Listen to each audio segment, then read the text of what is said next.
This clause, it flips the liability. If you sign this, sir, your company takes the fall. The boardroom went dead quiet. Maya Williams's words hung in the air like a suspended hammer, just waiting to drop. 16 years old, standing at the glass doorway of the 27th floor conference room in borrowed sneakers and a janitor's badge, she pointed straight at the contract that Jackson Hale had been seconds away from signing. Jackson's pen hovered midair. His silver brows furrowed. His wife, Clara Hale, blinked sharply. Derek Vaughn, the too-slick Texan businessman with a polished grin, let out a low, awkward chuckle. "Excuse me?" he asked, his voice too calm, too measured. "I read that clause on page 14, Maya continued. It shifts all merger-related liabilities to Hale Investments. If anything goes wrong after the merger, fraud, lawsuits, defaults, your company takes the full hit. Vaughn's firm walks away clean." The young executives around the table exchanged uneasy glances. One man pulled the document closer. Another tapped a tablet to double-check the page. Clara leaned forward. "She shouldn't even be here." "She's the janitor's daughter," someone murmured. But Maya didn't flinch. Just 8 hours earlier, the world had still been simple. The cleaning crew made their way through Hale Investments' upper floors like quiet clockwork. Maya, dressed in a faded hoodie and a lanyard marked Visitor Maintenance, sorted shredded files and wiped down glass doors while her mother vacuumed down the hall. That was the routine. No noise, no questions, just finish and leave. Until she saw the folder. It was left in the copier tray, slightly open. Its stamped cover marked Final Draft, Merge Agreement. Something about it called to her. Not curiosity, instinct. Maya wasn't like other kids her age. She didn't scroll endlessly on her phone.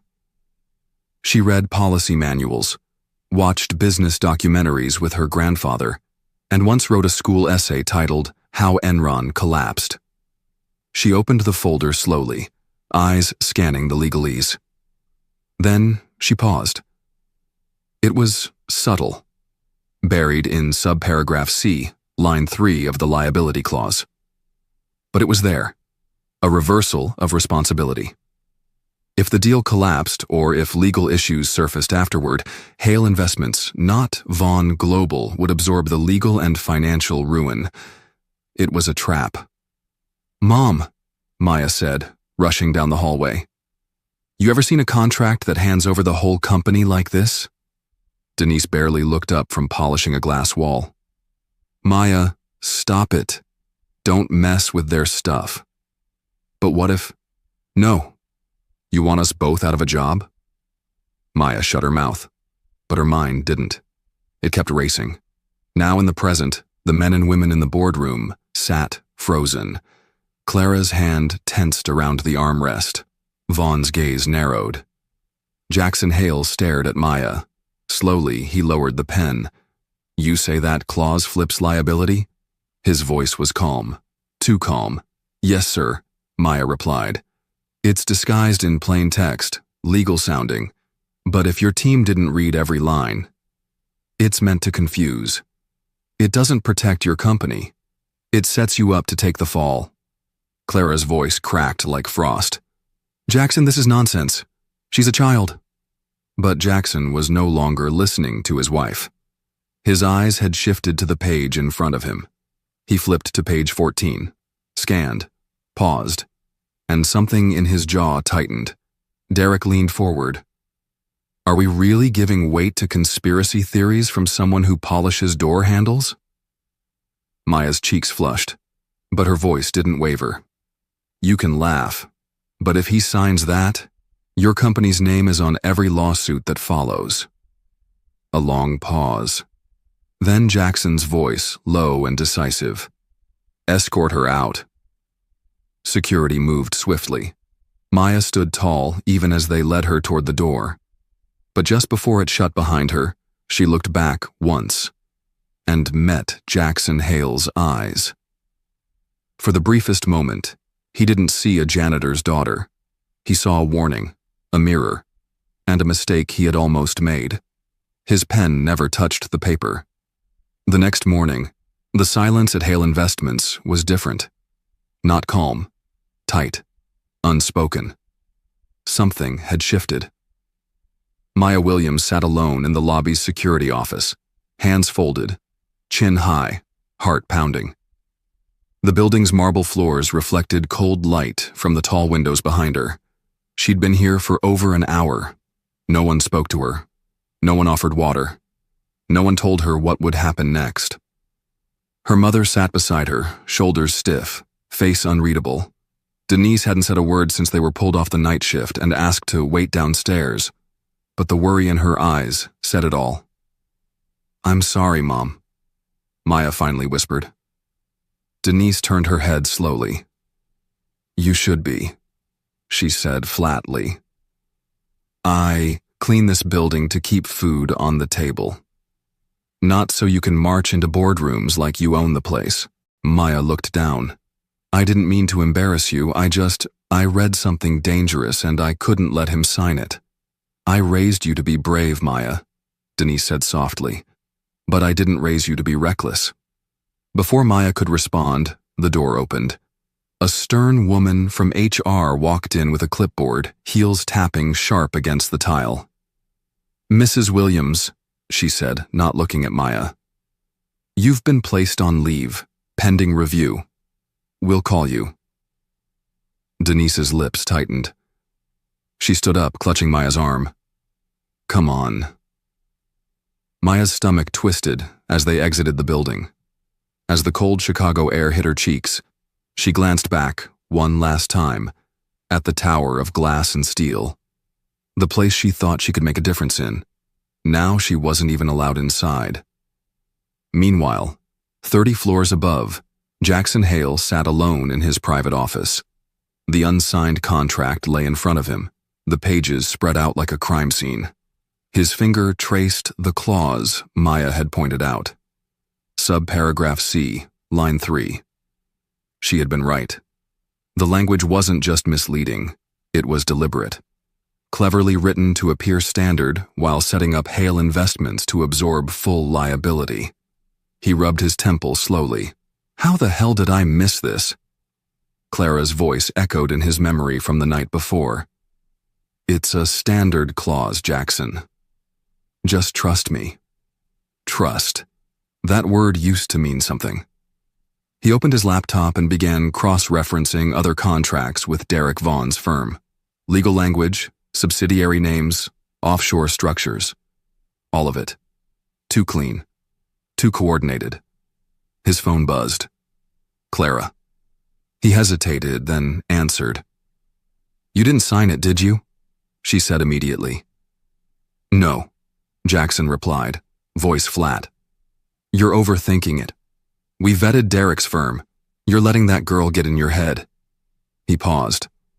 "She saw what none of us did." Clara laughed softly. Too soft. "Come on, she's a teenager, the janitor's daughter. You're really going to question me over a child?" Jackson didn't reply. "I'm coming up," Clara said and ended the call. Down the block, Maya sat on the couch at home, a mug of cocoa growing cold in her hands. The apartment was small, warm, lived in. Her mother sat silently across from her, clicking through job listings. "Do you regret it?" Maya asked quietly. Denise sighed. "I regret that you lost faith in grown-ups doing their jobs." Maya didn't argue, but deep inside, something told her she hadn't been wrong. A ping interrupted the quiet. It was an email from a name she didn't know. Robert Barnes. Subject line. "You saw it too?" Maya's eyes widened. She clicked. Inside was a short message. "I used to work there. I know what you saw. If you're willing to talk, I'll listen." Her fingers hovered over the keyboard. Then she began to type. Because maybe, just maybe, she wasn't alone. That evening, Jackson opened his safe and pulled out an old file labeled Hale Internal, Barnes Review. He flipped through pages of flagged risks, buried audits. reports his board had ignored 2 years ago. And on one sheet, scrawled in red pen, risk exposure, too centralized. If they plant one signature trap, we're done. Signed, Robert Barnes. Jackson leaned back, eyes closing, and for the first time in years, he felt something unfamiliar. Doubt. Clara Hale never liked to wait. She walked into Jackson's office with the grace of someone who had never been told no. Her heels tapped sharply against the oak floors as she made her way to the sleek black desk where her husband sat, staring not at her, but at the contract. "It's still sitting there," she said, folding her arms. "You've had a day." Jackson didn't look up. "And I'll need more." Clara's smile faded. "Jackson, this deal is time-sensitive. Derek is offering terms no one else would touch. You saw the numbers. I also saw a liability clause that nearly gutted my company." Clara walked around the desk, trailing a manicured nail along the edge of the contract. One clause. Legal language. "You know how these things work. Don't tell me you're giving weight to the janitor's daughter over me." That made him look up. Slowly. "She saw it," he said. "No one else did. Not you. Not the legal team. Not even me." There was a long pause. Clara's expression didn't flinch, but her tone dropped a degree. "She's a child, Jackson, and she just got you to question everything. That should concern you." "No," he said, standing up. "What concerns me is that she was right." Later that evening, Maya sat huddled near the radiator in their apartment, flipping through pages Mr. Barnes had sent her in encrypted PDF files. Tax statements, shell company breakdowns, merger language comparisons. She didn't understand all of it, but she understood enough. They were building a trap. Barnes had confirmed it on their call earlier. Derek Vaughn had used nearly identical language in a merger back in Houston. The target company took full liability. Within 6 months, it collapsed under legal fees. Vaughn walked away richer. Maya highlighted keywords: indemnification, contingent liability, burden of performance. She didn't know every term, but she knew something rotten when she smelled it. "I can't believe he's married to that woman," Maya muttered. Her mom, washing dishes behind her, let out a humorless snort. "Power marries ambition. It's always been that way." At the same time, Jackson sat at the bar inside the private gold lounge overlooking downtown Chicago. He wasn't drinking. He was watching.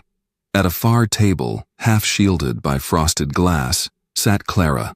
Across from her, Derek Vaughn. They were laughing. Clara's hand rested lightly on Derek's wrist. His grin was wide, easy, like old friends, or something more. Jackson's jaw tensed. He couldn't hear the words, but the body language told him enough. Clara leaned in. Derek nodded, then handed her a small flash drive before gently brushing her fingers in a gesture that wasn't professional. Jackson turned away, bile rising in his throat. Was this the woman he'd built a life with?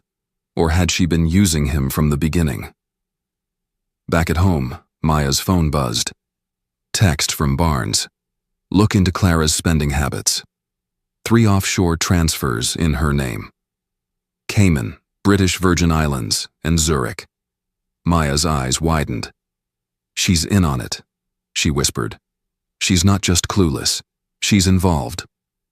She opened her laptop and pulled up public transaction records.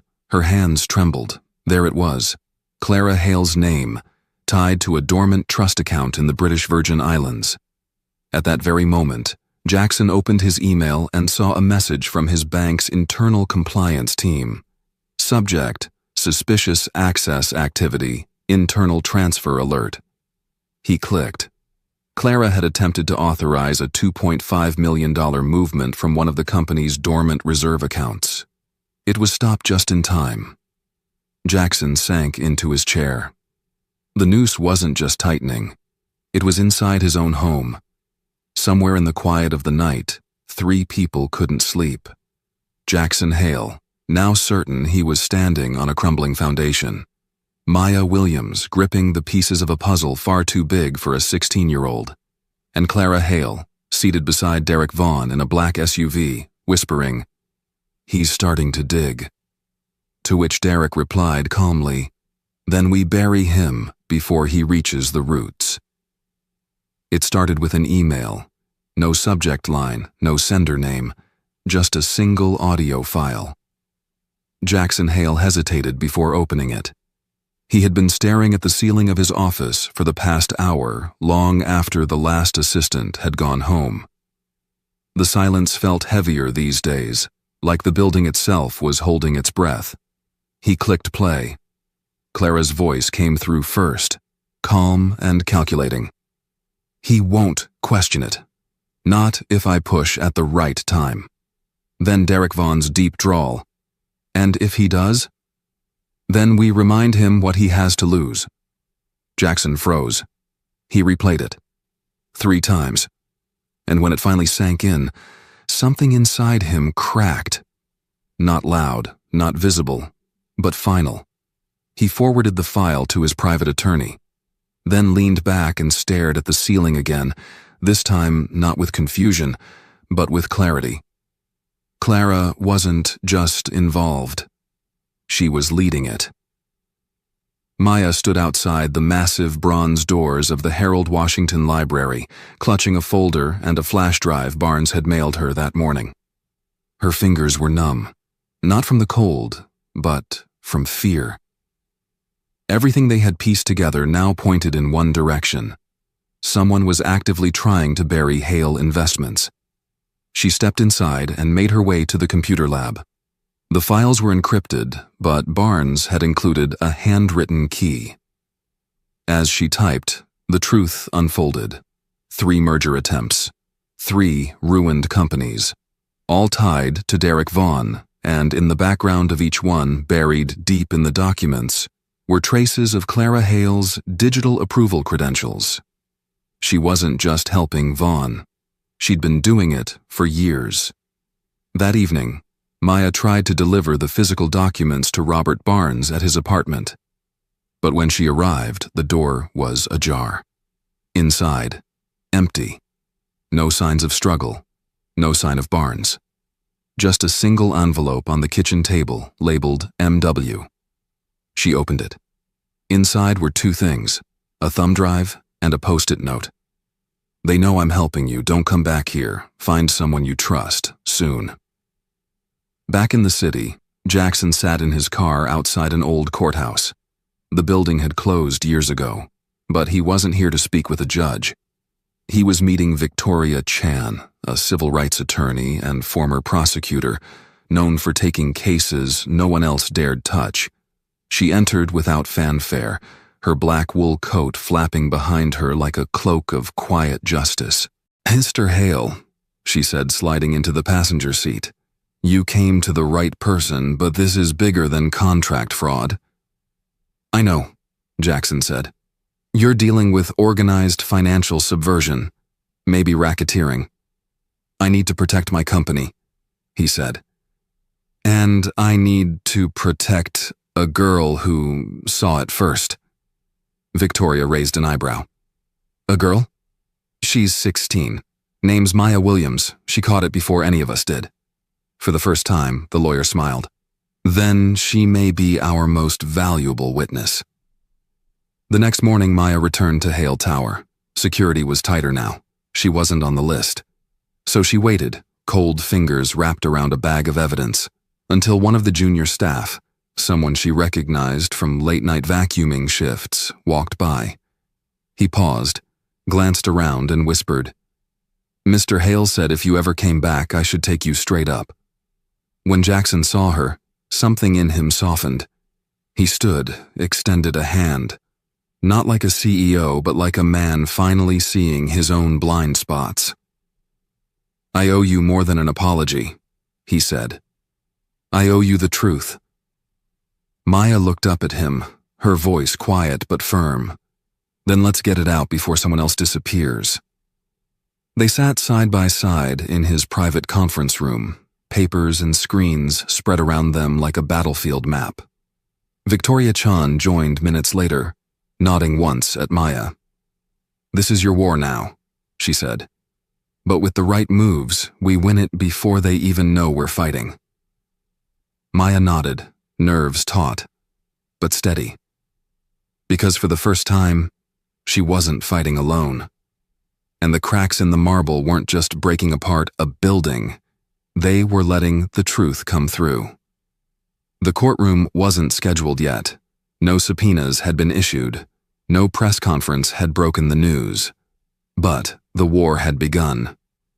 Inside Jackson Hale's office, the walls were no longer decorated with corporate awards and investment forecasts. They were now lined with whiteboards scribbled full of timelines, connections, bank transfers, and alias names. At the center of it all sat Maya Williams, a 16-year-old girl with a borrowed laptop and a folder full of secrets. Victoria Chan stood near the window, phone pressed to her ear, voice low but urgent. Jackson, silent, pored over a printed spreadsheet, his jaw clenched tight. Then Victoria hung up. "That was my contact at the Justice Department. They're watching Vaughn, quietly, but they need more to move forward." Maya reached into her backpack and slid over a yellow file. "This just came in," she said. "From Barnes, before he disappeared." Jackson took the folder. Inside were offshore account ledgers. 3 names jumped off the page: Clara Hale, Derek Vaughn, and a company called Raven Cross Holdings, a shell corporation registered in Belize, funneling payments every quarter from failed merger settlements. Victoria whistled. "This is more than fraud. This is a long game, predatory, calculated, and it started right under my roof," Jackson said bitterly. That night, Maya and her mother sat on the fire escape of their apartment building.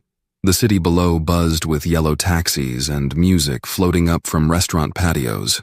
Denise handed Maya a mug of chamomile tea, her hands trembling. "They called again," she said. "Told me if I don't keep quiet, they'll cancel your school record. Said they can make things disappear." Maya stared ahead. "They already tried. You're a child, Maya. This isn't your fight." "It became mine the second they used people like us as their cover." Her voice was calm, certain. And in that moment, Denise saw something she hadn't expected to see, not defiance, but purpose. A sense that Maya wasn't trying to prove anything. She was simply trying to make something right. The next day, Jackson entered the main hall of the Hale Foundation Gala, wearing a black tuxedo and a tighter expression. The gala was his wife's idea: charity, media, smiling donors. It had always been Clara's domain, but tonight, Jackson took the mic. "Before we begin," he said, eyes sweeping the glittering crowd, "I want to speak to you not as a CEO, but as a man who's made mistakes." Clara froze beside the champagne table, her fingers tightening around the stem of her glass. "Years ago, I believed building an empire meant trusting only the numbers," Jackson continued. "But numbers don't betray you. People do." The room murmured. A few eyes darted toward Clara. "I've reopened every document our board has ever signed, and what I found, what one brave young woman found, has shaken me to my core." Victoria stood near the back, arms crossed, expression unreadable. Jackson stepped down from the mic and left the room before anyone could ask questions. That night, Maya sat in front of her bedroom window, watching the blinking lights of the skyline. A folder lay open on her lap, filled with newly flagged emails. One line from Clara to Derek stood out like a blade. "He's starting to pull away, you know what to do." Just as she began copying it to a secure drive, the lights flickered. Then her laptop screen went black. Her phone vibrated. One message. Unknown number. "Stop digging, or we dig first." Maya's hands shook, but she didn't close the laptop. She picked up a Sharpie and wrote 3 words on a fresh page. Not backing down. Because this wasn't just a company anymore. It was a battleground. And the girl they thought no one would listen to was becoming the voice no one could ignore. The morning headlines hadn't broken yet, but the whispers had already begun. In the financial district, rumors passed between elevators and espresso machines. Hale Investments was under internal review. An anonymous whistleblower. A halted merger. Some said it was routine. Others said it smelled like blood in the water. Inside his office, Jackson Hale sat stone-faced, staring out at the city skyline. I built this company from scratch, he muttered, and I nearly handed it over to a ghost in a tailored suit. Victoria Chan, seated across from him, flipped through the evidence file. You didn't hand it over, you paused. That's what matters. She set down the page with the Belize account routing numbers, Vaughn's signature move. But it's no longer just about business, she added. It's about justice. Meanwhile, Clara Hale descended the grand staircase of their Lakeshore Drive penthouse dressed in navy silk, as if nothing was unraveling beneath her feet. The housekeeper handed her a cream envelope. This was left in the mailbox. She opened it casually. Inside, a single photograph.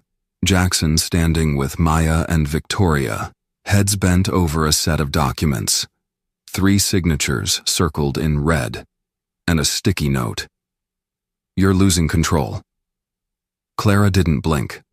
She reached for her phone and called Derek Vaughn.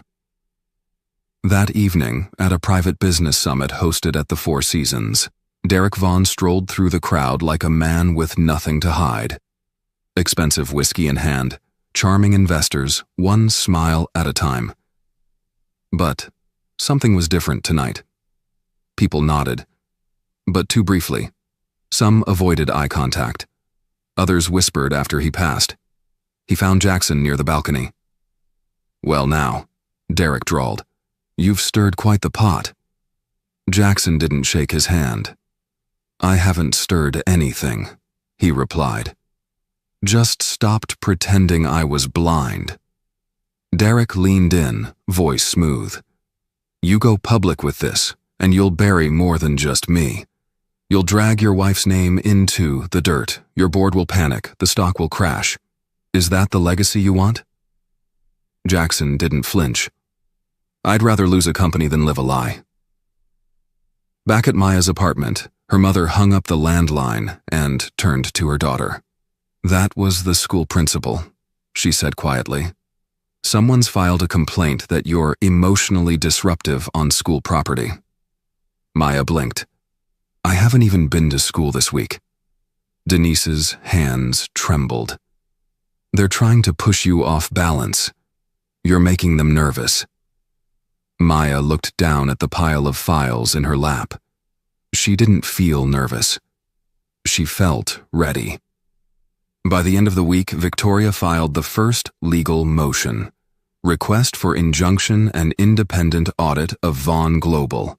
She also filed a whistleblower protection petition for Maya Williams. The media caught wind before sunset. Breaking.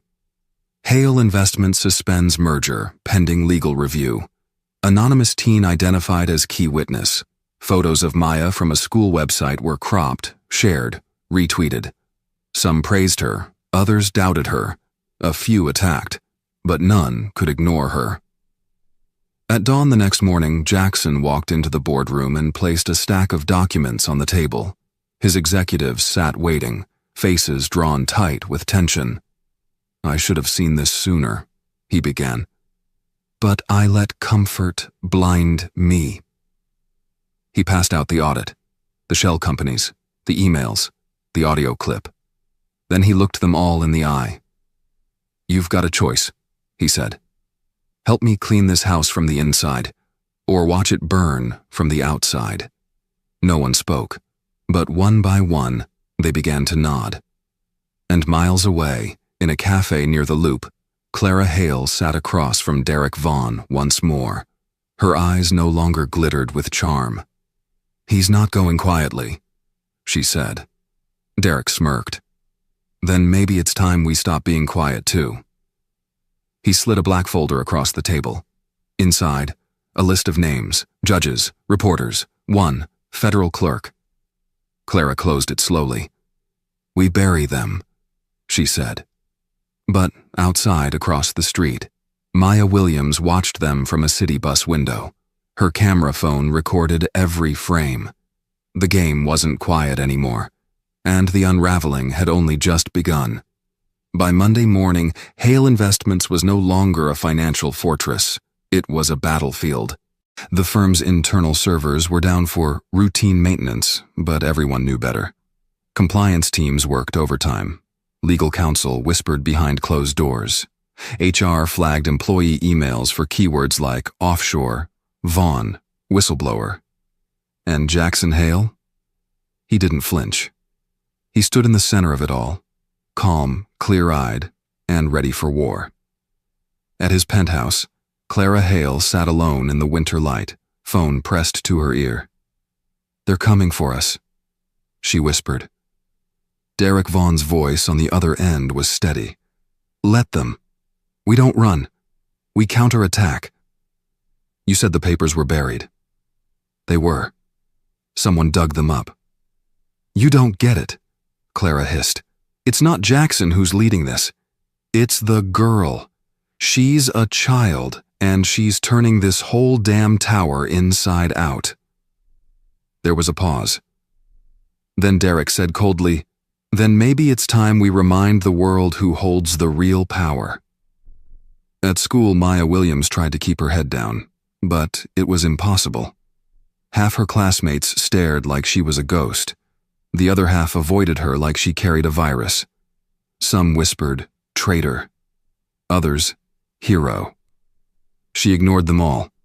But as she opened her locker, a folded note fell out. She opened it carefully. "We know where you live. Stay silent. Stay safe." Her fingers trembled, but only for a moment. She tucked the note into her pocket, grabbed her books, and walked straight to the office. She told the principal everything. By the end of the day, Victoria Chan had secured a protection order for both Maya and her mother. That night, Jackson received a message from an unknown number. Just 4 words. "She's not worth it." He stared at the screen for a long time, then picked up the landline and called Victoria. "Can you get federal eyes on this yet?" "They're watching," she said. "But they need someone willing to testify publicly." Silence. Then Jackson exhaled. "Then I will." The next morning, the Chicago Tribune ran the story. CEO exposes internal conspiracy. Teen whistleblower linked to unraveling billion-dollar scheme. Maya's name wasn't printed, but the story was everywhere. Talk radio, Twitter, morning TV. At a press briefing, Jackson stood at a podium, flanked by Victoria and 2 federal agents. "I was blind," he told the world. "Not just to fraud, but to courage.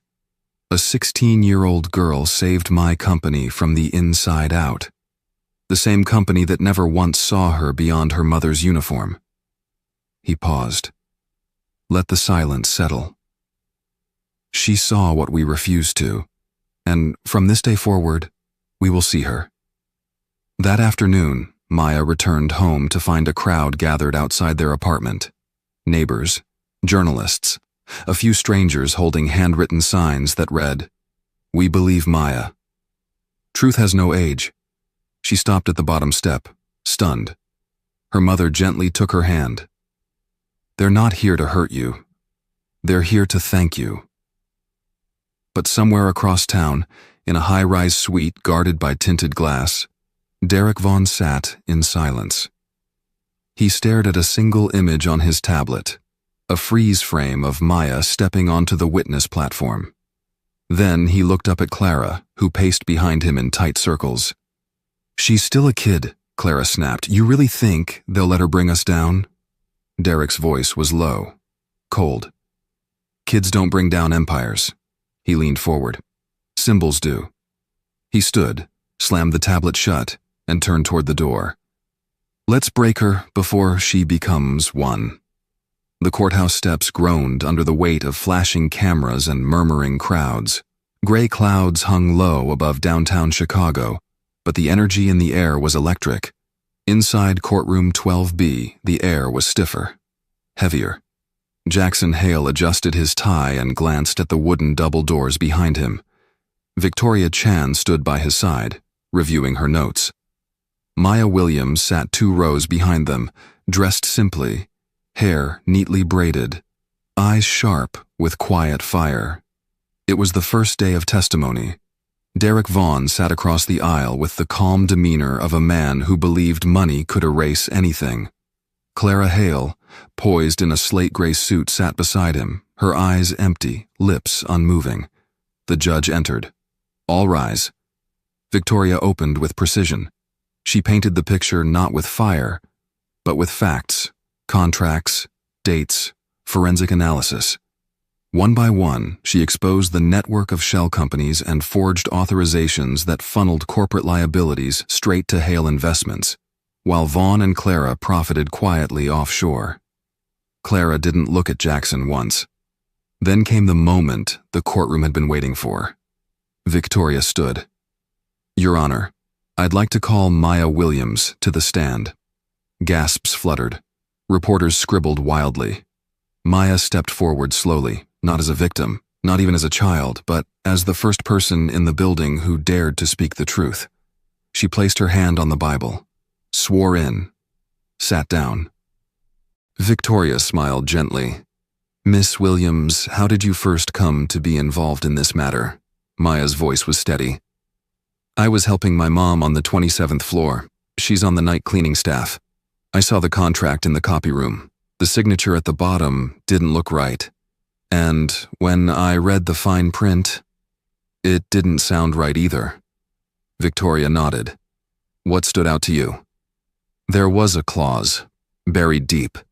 It transferred all liability from Vaughn's firm to Mr. Hale's company. If something went wrong, only one side would take the hit. Victoria leaned forward. Why speak up? You were 16. No one asked you to read it. Maya looked directly at Clara, then Derek, then back at the jury. Because I clean your floors doesn't mean I don't see the dirt. The courtroom froze. Even the judge's expression shifted. Clara's hand twitched. Derek didn't smile this time. Cross-examination came hard. Vaughn's attorney tried to rattle her. Miss Williams, did you understand all the legal terminology in that contract? No, sir, Maya said, but I understood enough to know someone was hiding something. You consider yourself an expert in business law? Number. But I don't think you need a degree to see when someone's being set up to fail. The jury watched her with new eyes, not just a girl, but the voice of every overlooked worker who had ever been told to stay in their lane.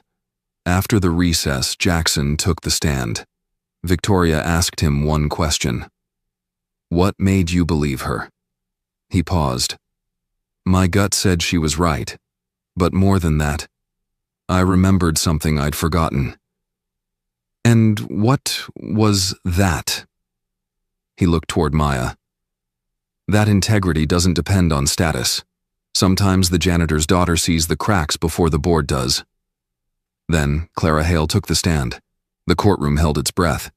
She sat tall, composed, until the prosecution presented the audio file. If he does question it, then we remind him what he has to lose. Her eyes closed, hands folded, and for the first time since the trial began, Clara Hale spoke without rehearsed precision. I didn't mean for it to go that far, she said, voice hollow. I thought if I could just push the deal through, Jackson wouldn't have to know. And when Maya exposed it? Victoria asked. Clara's voice cracked. I wanted her gone because she saw everything I had worked so hard to keep hidden. Outside the courthouse, Cameras waited like wolves. Maya exited through the side door. Jackson followed behind her. "You didn't have to come," she said. "I owed it to you," he replied, "to be the man you thought I was when you walked into that boardroom." She smiled faintly. "You're getting there." Inside, Clara returned to her seat next to Vaughn. She didn't speak, but her silence said enough. The empire was cracking, and in the eyes of the jury, they'd seen not just fraud, but betrayal, of trust, of truth, of the people no one thought would ever speak. Tomorrow they would deliberate.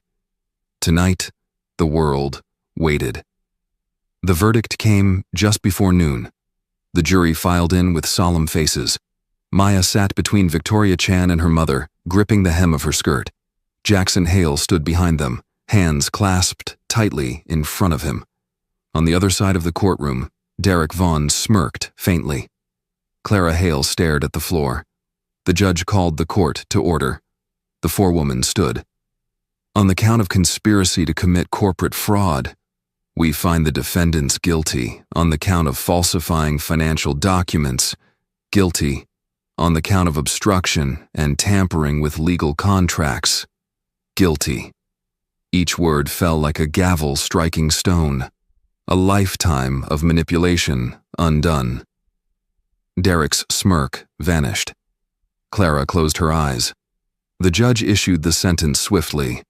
10 years in federal prison for both defendants, with no chance of parole in the first 7. Maya exhaled for the first time in days. Outside the courthouse, the world had changed. Reporters shouted questions, microphones thrust forward. "Maya, how does it feel to be the girl who saved a corporation? Mr. Hale, will you rebuild Hale Investments? Victoria, what's next for your young witness?" Maya didn't answer them all, just one. "What do you want people to remember from this case?" She paused, then looked directly at the nearest camera. "That truth doesn't depend on your title, and justice doesn't care how clean your shoes are." In the weeks that followed, Hale Investments didn't collapse. It reformed. Jackson Hale initiated a full restructuring.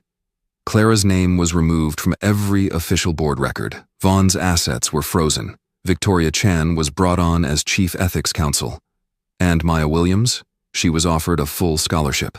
At a press conference inside the building she once cleaned, Jackson announced the news personally. "Today, Hale Investments is establishing the Maya Williams Fellowship for young minds with vision and courage." Maya didn't just protect this company. She reminded us who we are supposed to be. Applause rose like thunder. Maya stood beside him, blazer over a white blouse, the faintest smile on her lips. Later that night, Jackson sat in his office. Not alone. Maya stood across from him, holding a manila envelope. "I got my Columbia acceptance letter," she said, eyes shining. He smiled. "You earned more than that? You've got a seat at any table you want now." She hesitated, then asked, "Do you regret any of it?" He looked out the window, the skyline of Chicago glowing gold. "I regret that I didn't see it coming," he said softly. "But I don't regret who stood up when I couldn't." She nodded, then left the envelope on his desk. Days later, Clara Hale was processed into the federal detention center in Wisconsin. She made no statement, no appeal, only silence.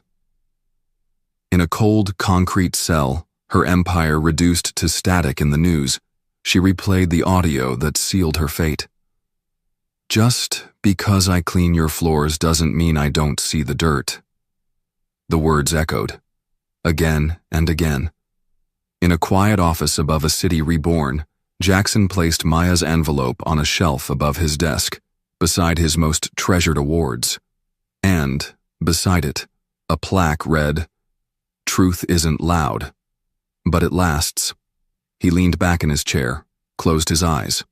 A girl once pointed to a signature and changed everything. And now, from the ashes of deceit, a new foundation stood tall.